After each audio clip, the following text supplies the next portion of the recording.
Right, very good. இப்ப வரும் பிள்ளைகள் 25, 26. Right, very good. விளங்கிட்டோம். ஃபர்ஸ்ட் விளங்கி. அப்ப ஏப்ரல் 2025 ஸ்டார்ட் ஆகுதுன்னா என்ன? ஸ்டார்ட் ஆயிட்டு தானே. அப்ப 25, 26. இதுல எப்ப நாம என்ன செய்ய போறோம்? நம்ம அந்த காலப்பகுதியோட சம்பந்தப்பட்ட மாதங்கள் எல்லாம் உடனடியாக எழுதியாச்சு. இப்ப நாம கால்குலேட் பண்றத பாருங்க. ஏப்ரல் எத்தனாம் தேதி இலங்கைக்கு வந்திருக்காரு? எத்தனையாம் தேதி வந்திருக்காரு? 3ஆம் தேதி நாட்டுக்கு வந்திருக்காரு. ரைட், கொஞ்சம் வெயிட் பண்ணுங்க. நம்ம கால்குலேட்டர் ஓபன் பண்ணி முடியும்.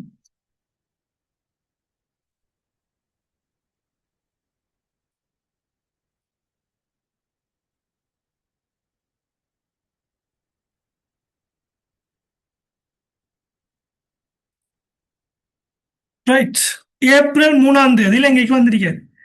எப்ப நாட்டை விட்டு வெளியே போறாரு? மே 21 போறாரு. அப்ப சொல்லுங்க பிள்ளைகள், ஏப்ரல் 3ஆம் தேதியில் ஏப்ரல்ல மொத்தம் எத்தனை நாட்கள்? ஏப்ரல் உங்களுக்கு தெரியும், நீங்க ஏற்கனவே கண்டுபிடிச்சிட்டீங்க. ஏப்ரல்ல மொத்தம் எத்தனை நாட்கள்? 30 நாட்கள். தெரியும். 3ஆம் தேதி இலங்கைக்கு வந்திருக்காரு.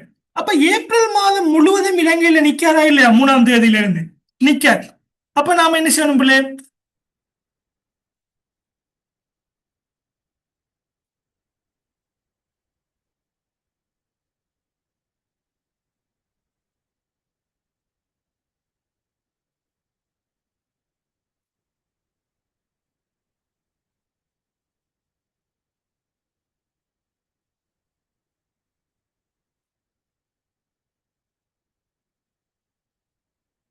ஏப்ரல் முழுவதும் நிக்காரா இல்லையா? ஏப்ரல் முழுவதும் நிக்க. அப்ப நாம இதை எத்தனை நாட்கள் இவர் இருந்திருக்காரு எப்படி கண்டுபிடிக்கிறது? எப்படி கண்டுபிடிக்கிறது? 3ஆம் தேதினா 30ல இருந்து 3 கழிச்சா எத்தனை வரும்? 27 வரும்.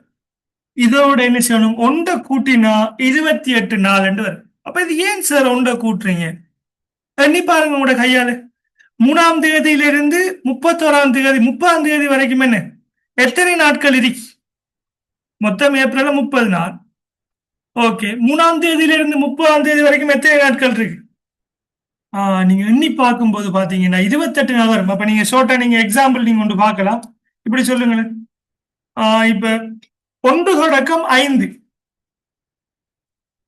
1ஆம் தேதியிலிருந்து 5ஆம் தேதி வரைக்கும் எத்தனை நாட்கள் இருக்கு? எப்படி கண்டுபிடிக்கிறது? இதை 5ல இருந்து 1 கழிச்சு நாம என்ன செய்யலாம்? 4 வரும். 4ஓட 1 கூட்டினா என்ன வரும்? 5 வரும். நீங்க இந்த வகுப்பா இடையெல்லாம் படிச்சிருப்பீங்க, ஞாபகம் இருக்கா பிள்ளைகள்? இப்ப உங்கள்ட்ட கேட்கலாம், 1 தொடக்கம் 9 வரையான இலக்கங்களுக்குள் எத்தனை இலக்கங்கள் காணப்படுகின்றன? இந்த கேட்டா எப்படி கண்டுபிடிக்கிறேன்? நீங்க கையால் எண்ணுவீங்க. 1, 2, 3, 4, 5, 6, 7, 8, 9 எண்ணுவீங்களா இல்லையா? எண்ணுவீங்க. ரைட். அதே போல நம்ம என்ன செய்ய போறோம்டா, இதுக்கும் நம்ம கண்டுபிடிக்கிறதுக்கு என்ன செய்வோம்டா, ஏப்ரல்ல மொத்தம் 30 நாட்கள் இருந்தால் இந்த 30 நாட்கள்ல பாத்தீங்கன்னா இந்த 3ஆம் தேதியை கழிச்சீங்கன்னா 27 நாள் வரும். ஆனா உண்மையாக எத்தனை நாள்? 3ஆம் தேதியும் இலங்கையில் தான் இருந்திருக்காரா இல்லையா? ஆகவே அவட ஒன்றை கூட்டினா மொத்தம் 28 நாள் என்ன செஞ்சிருப்பாரு? இலங்கையில் இருந்திருப்பார். 1ஆம் தேதியும் 2ஆம் தேதியும் வெளிநாட்டில் இருந்திருப்பார். 3ஆம் தேதியிலிருந்து 30ஆம் தேதி வரைக்கும் என்ன செஞ்சிருக்காரு? இலங்கையில் இருந்திருப்பார். அப்ப மொத்தம் 28 நாட்கள் இலங்கையில் இருந்திருப்பார். அது ஏன் கழிக்கிற வாரங்கிறதெல்லாம் என்ன நீங்க கால்குலேஷன் பண்ணும்போது உங்களுக்கு விளங்கும். ரைட், விளங்குதா பிள்ளைகள்? கால்குலேஷன் கிளியரா? ஏன்னா இந்த ஒன்றை கூட்டி எடுத்த ரெண்டு விளங்குதா? இப்ப நீங்க ஷோர்ட்டா யோசிங்க நினைப்பேன். 3ஆம் தேதியில் இருந்து 10ஆம் தேதி வரை எத்தனை நாட்கள் இலங்கையில் இருந்திருக்காரு சொல்லுங்க. 3ஆம் தேதியிலிருந்து 10ஆம் தேதி வரைக்கும் இலங்கையில் இருந்திருக்கார். எத்தனை நாட்கள் இலங்கையில் இருந்திருக்கார்? நீங்க ரிப்ளை பண்ணணும். அப்ப உங்களுக்கு விளங்கிட்டேன்னு அர்த்தம். ரைட், ஒரு ஆள் 8 போட்டிருக்கிறீங்க. மத்தாக்க ரைட், 8. எப்படி கண்டுபிடிச்சீங்க பிள்ளைகள்? கையால் எண்ணி பார்க்கலாம். 3ஆம் தேதி, 4ஆம் தேதி, 5ஆம் தேதி, 6ஆம் தேதி, 7ஆம் தேதி, 8ஆம் தேதி. 3, 4, 5, 6, 7, 8, 9, 10. ரைட், 8 நாட்கள். 8 நாட்கள் நீங்க இருந்திருக்காரு. இப்ப கையால் எண்ணி பார்க்கும்போது 8 எப்படி வந்து எண்ணி பார்த்து வந்து இதை கண்டுபிடிக்கிறதுக்கு இன்னொரு மெத்தட் என்ன? இந்த 10ல இருந்து 3 கழிச்சா என்ன வரும்? 7 வரும். இந்த 7ஓட 1 கூட்டினா என்ன வரும் பிள்ளை?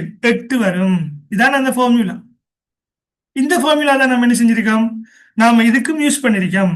ஆகவே 3 தொடக்கம் 30 வரைக்கும் எப்படி இருக்குன்னு சொன்னா 30 இருந்து 3 கழிச்சால் 27 வரும். 21 ஒன்றை கூட்டினா எத்தனை நாட்கள்?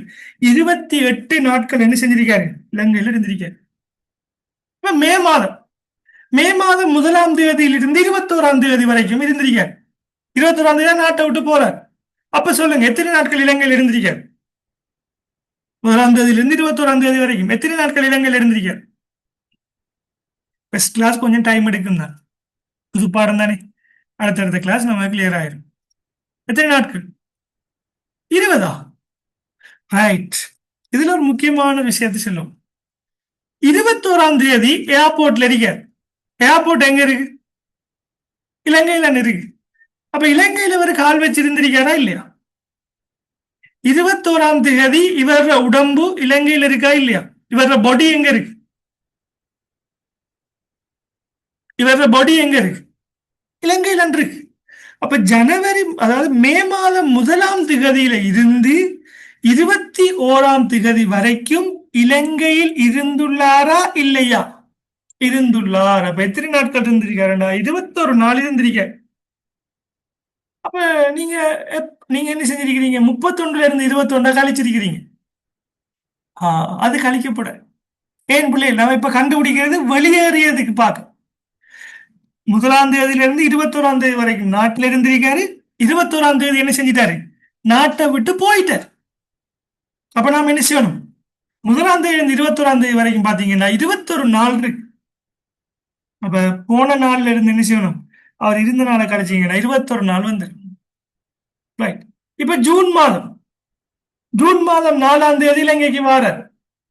வந்து ஜூன் மாதம் ஃபுல் அடிக்காரா இல்ல இலங்கையில இருக்கார். ரைட், சொல்லுங்க எத்தனை நாட்கள் இருந்திருக்காரு இலங்கையில ஜூன் மாதம்?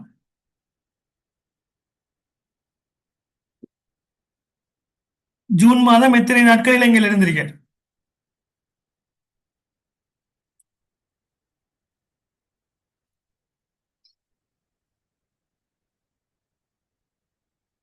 ரைட், எப்படி பாக்குறேன்? ஜூன் மாதத்துல பாத்தீங்கன்னா மொத்தம் 30 நாட்கள். 4ஆம் தேதியை கழிக்கும். அப்ப கழிச்சா 26. அவட உண்டை கூட்டினா என்ன? மொத்தம் 27 நாட்கள் என்ன செஞ்சிருக்காரு? இலங்கையில் இருந்துள்ளார். ஜூன் முடிச்சு. ஜூலை மாதம் எப்ப நாட்டை விட்டு வெளியே போறார் பிள்ளைகள்? இங்க பாருங்க, இதை பாருங்க. எப்ப நாட்டை விட்டு வெளியே போறாரு? 30ஆம் தேதி தான் நாட்டை விட்டு வெளியே போகின்றார். ஏர்போர்ட்ல நிக்கார்.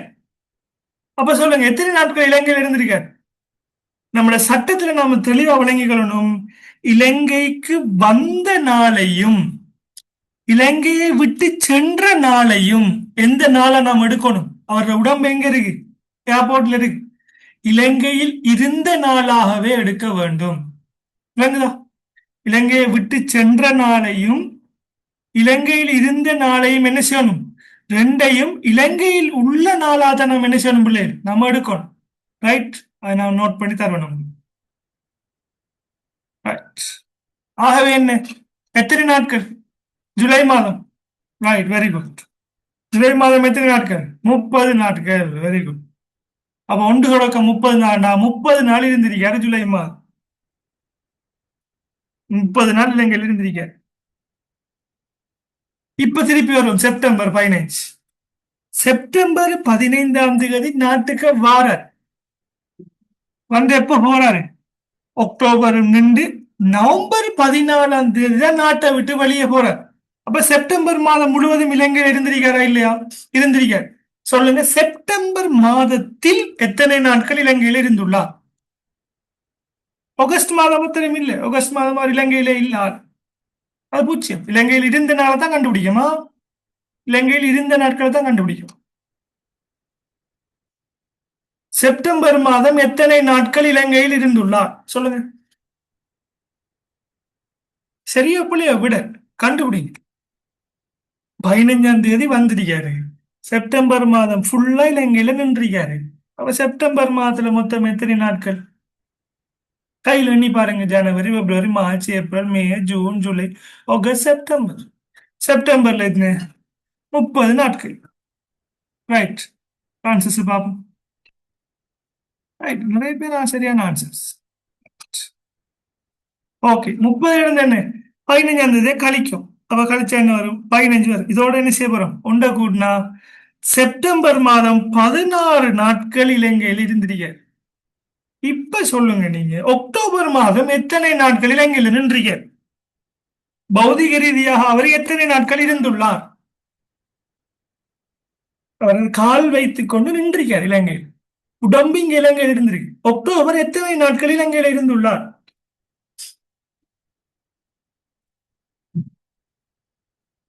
ரைட். ஒரு ஆள் 31. Yes, very good.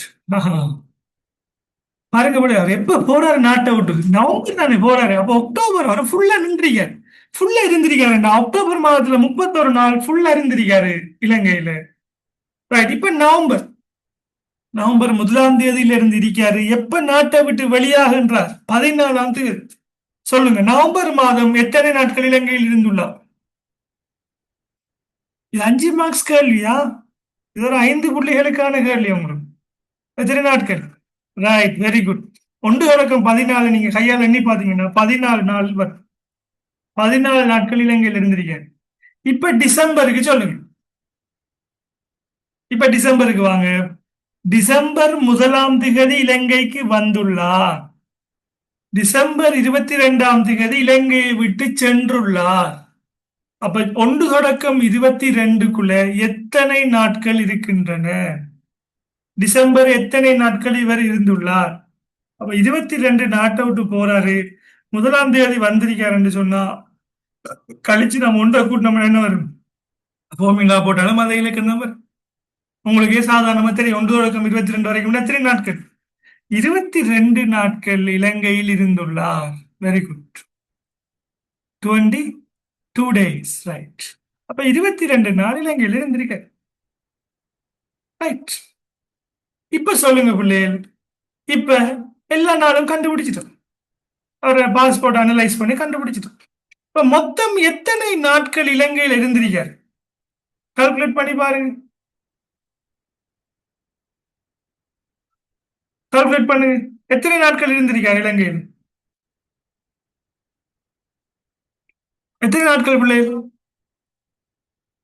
28 சக, 21 சக, 27 சக, 30 சக, 16 சக, 31 சக, 14 சக, 22.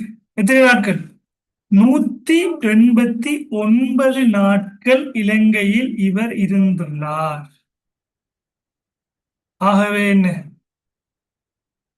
189 நாட்கள்.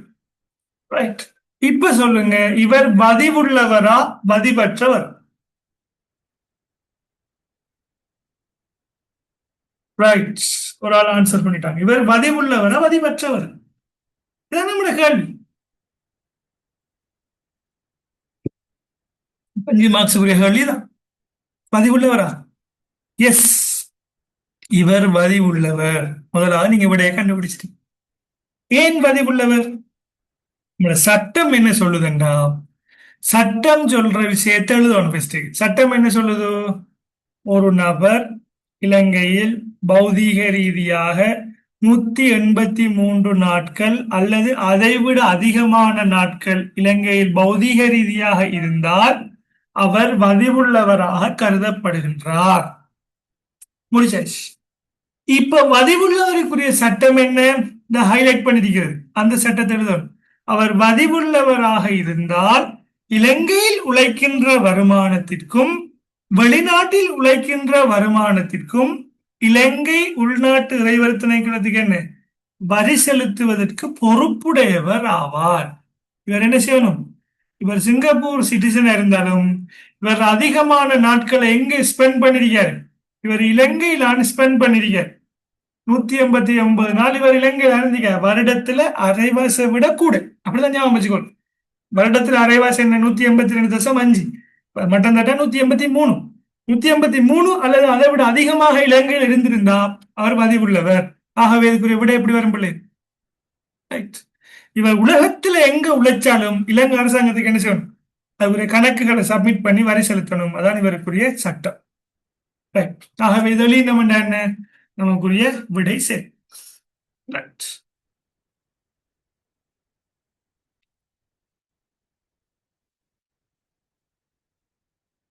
இதே போல பிள்ளைகள்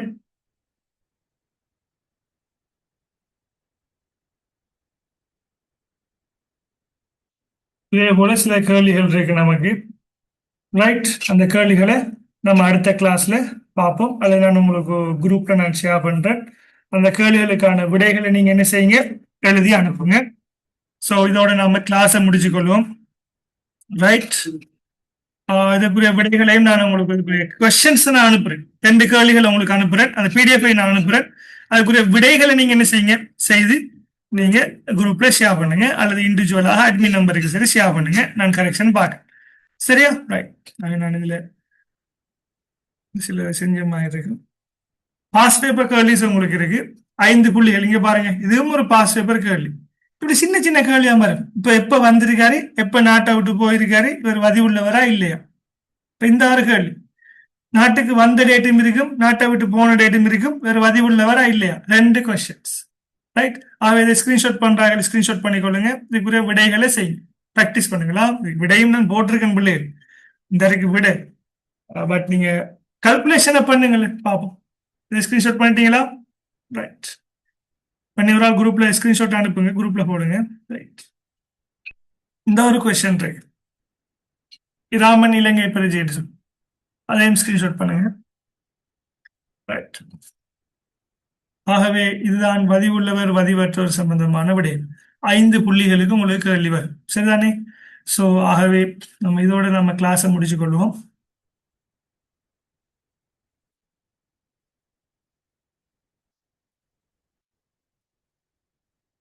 வதி உள்ளவர் வதிவற்றோர் சம்பந்தமாக என்ன செஞ்சிட்டோம், நாம கிளாஸ் முடிச்சிட்டோம். அடுத்த கிளாஸ் என்ன செய்வோம், பேலன்ஸ் கேள்விகள். இந்த கேள்விகளையும் பார்த்து இதுல வதிவுள்ளவர் வதிவற்றோர் சம்பந்தமா சில அட்வான்ஸான சட்டம் இருக்கு.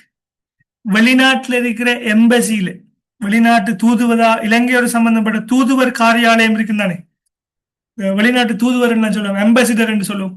அப்படிப்பட்ட ஆபீஸ், இலங்கையோடு சம்பந்தப்பட்ட வெளிநாட்டில் இருக்கக்கூடிய ஆபீஸ்ல வேலை செய்யறாங்களுக்கு என்ன சட்டம் என்பது சம்பந்தமான சில ரூல்ஸ் இருக்கு. அல்லது இலங்கையோட கப்பல் வெளிநாட்டு கடல்ல இருக்கு, அப்ப அதுக்கு என்ன சட்டம், வதிவுள்ளவர் வதிவற்றவர் எப்படி கண்டுபிடிக்கிறேன், அதெல்லாம் இருக்கு. சம்பந்தம் ப்ராக்டிக்கலான பாடம் தானே, சகல விஷயத்தை நம்ம செக் பண்ணோம். அதுக்கு எப்படி டெக்ஸ்ட் பாக்குறது என்பது சம்பந்தமாக எல்லாம் படிப்போம். அடுத்தடுத்த கிளாஸ்ல வெரி இன்ட்ரெஸ்டிங்கா இருக்கும் உங்களுக்கு, எப்படி வருமான வரி கால்குலேட் பண்ற சம்பந்தமாக. இது புது பாடம். வளமையாக நீங்க படிக்கிற அந்த அக்கவுண்டிங், அதே மேனேஜ்மெண்ட் அக்கவுண்டிங், அதே பிசினஸ், அதே எக்கனாமிக்கை தாண்டி இது புது பாடமா இருக்கும் உங்களுக்கு. லெவல் 2ல எப்படி பிசினஸ்ல புதுசா இருந்துச்சோ அதே போல ஒரு புதிதான ஒரு பாடமா இருக்கும், இன்ட்ரெஸ்டிங்கா இருக்கும், ஈஸியா பாஸ் ஆகலாம். பட் லைஃபுக்கு தேவையான ஒரு பாடம். ஸோ இந்த பாடத்துக்கு நீங்க இன்ட்ரெஸ்டா கலந்து கொள்ளணும்னு நான் விரும்புறேன். Right. Thank you very much students. இதோட கிளாஸை முடிச்சு கொள்றேன். அடுத்த கிளாஸ் சந்திப்போமா. ஏதாவது டவுட்ஸ் இருந்தா நீங்க அட்மின் நம்பருக்கு ஷேர் பண்ணி கொடுக்கலாம், குரூப்ல இருக்கு.